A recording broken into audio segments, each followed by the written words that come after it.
Slavno Drago, da srečni list. Gospod minister, da čigavo pobudo prihaja hrvaški minister Dobrović v Slovenijo in kaj bodo v tem pogovori?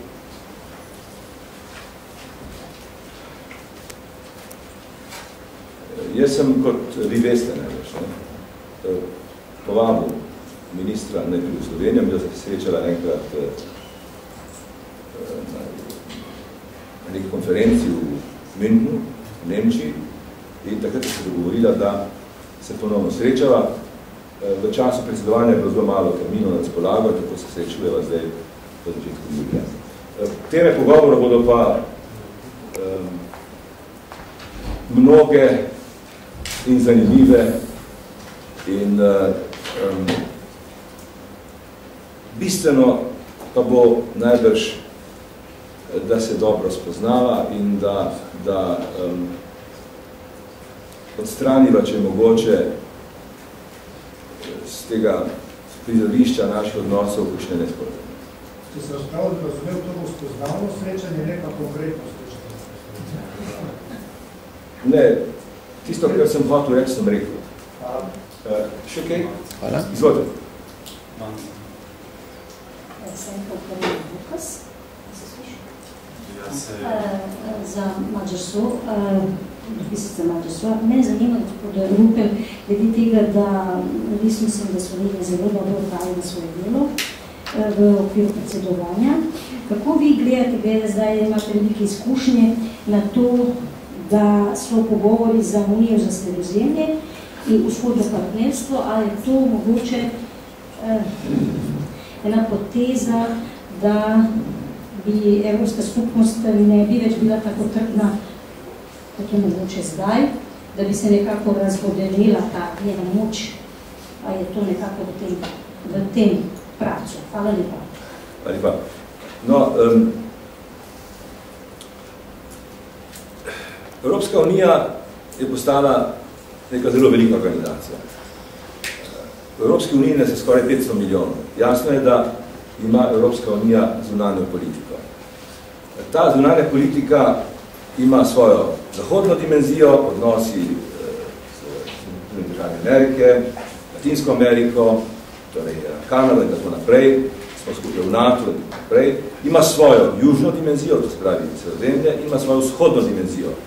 Poleg držav vzhodne Evrope, tudi Rusija in tako naprej. No, posebno pozornost Evropska unija kot taka velika in pomembna organizacija posveča tako manjemu sosedstvu, evropskemu sosedstvu.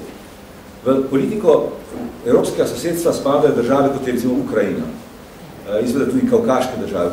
Tudi z Srednjo Azijo smo navezali tesne odnose. Veste, nas države Srednje Azije zanima predvsem zaradi energetskih vprašanj, zaradi skupne politike glede energije in tako naprej, gre za plinovode, naftovode. No, jaz mislim, da razvoj naše južne politike, naše vzhodne politike, kaže samo na to, da moč Evropske unije narašča, ne pa da slabi. Evropska unija je, da tako rečem, neka organizacija v vzponu, v naraščanju.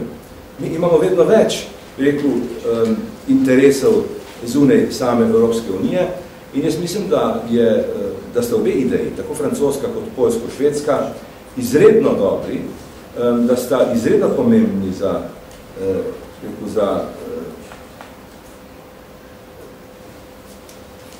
strategijo, ki jo Evropska unija potrebuje.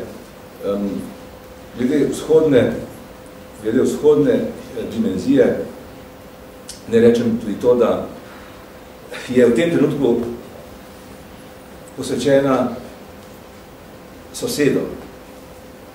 Ampak seveda najbrž v neki perspektivi lahko računamo, neki bolj oddaljni perspektivi, da bo te države postale članice Evropske unije nekoč. Zakaj ne bi Ukrajina nekoč postala članica Evropske unije ali pa Moldova?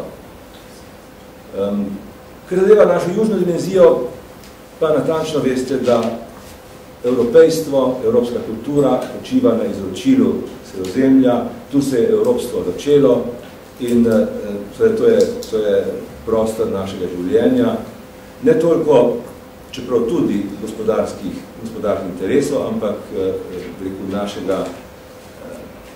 našega kulturnega preživetja. S Sredozemljem Evropa živi, za Slovenijo pa je ta dimenzija absolutno kardinalnega pomena. Izvolite. Zanima me, ali menite, da bo v času francoskega predsedovanja možno zaključiti poglavje Lizbonske reformne pogodbe? Ali bo Francozom to uspelo? Inšala. Torej, jaz ne vem, kako bo s tem.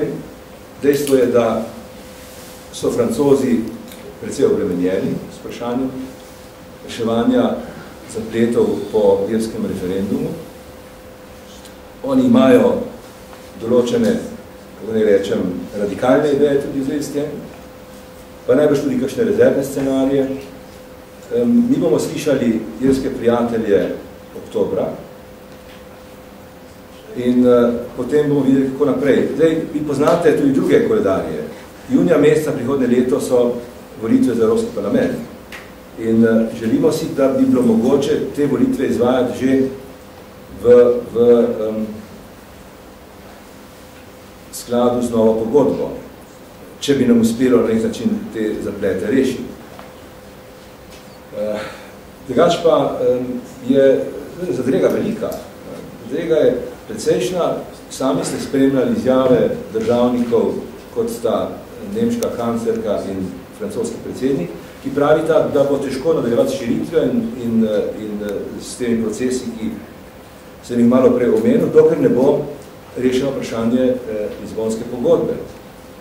Seveda, jaz sem na neko vprašanje, ko so me vprašali neki hrvaški prijatelji, ali si je mogoče predstavljati razširitev s Hrvaško brez Lizbonske pogodbe, odgovoril, da si je to seveda mogoče predstavljati, vendar bo zelo težko. Tehnično in pravno gledano je mogoče seveda zapisati v pristopno pogodbo s Hrvaško vse te rešitve s komisijo pa z številom zastopnikov v parlamentu in tako naprej, vse te velikanske operacije, vendarle je treba to ratificirati v 27 državah članicah in si predstavljam, da bi se nekateri problemi lahko ponovili. Tako da Francozi so v zadregi, iščejo rešitve. Oktobra bomo slišali od irskih kolegov, kako si predstavljajo te rešitve. Jaz upam, da bi bilo mogoče problem rešiti, ponoviti referendum ali pa najti nek izhod, za katerega niti ne vem, kakšen je bil, tja do začetka prihodnega leta. Se pravi, da bo čez francoske predsedovanje precej obremenjen s to problematiko. Zvolite. Gospod Rupel, že prej ste govorili o profesionalizaciji diplomacije. Jaz bi vas rada vprašala, pa kakšen je vaš osebni komentar na amandma ZDRS, da pač politične imenovanja veleposlanikov, pač da ne bi bila več možna politična imenovanja na mesto veleposlanikov. Vlada je ta amandma podprla. To je splošno znano, to se je zgodilo včeraj na sestanku OZP. Kaj pač mogoče to, kaj se dogaja s temi 4 še čakajočimi veleposlaniki Kijev, Budimpešta, ne Bratislava, bo vlada obravnavala tudi njihov status? Kaj se z njimi dogaja?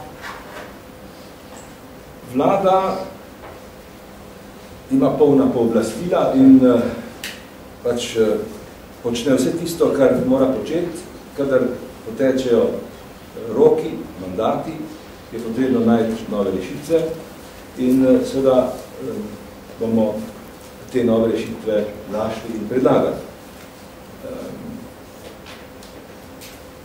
Kot veste, je naše ministrstvo nekaterim veleposlanikom podaljševalo mandate, tako da so mnogi že pretečeni.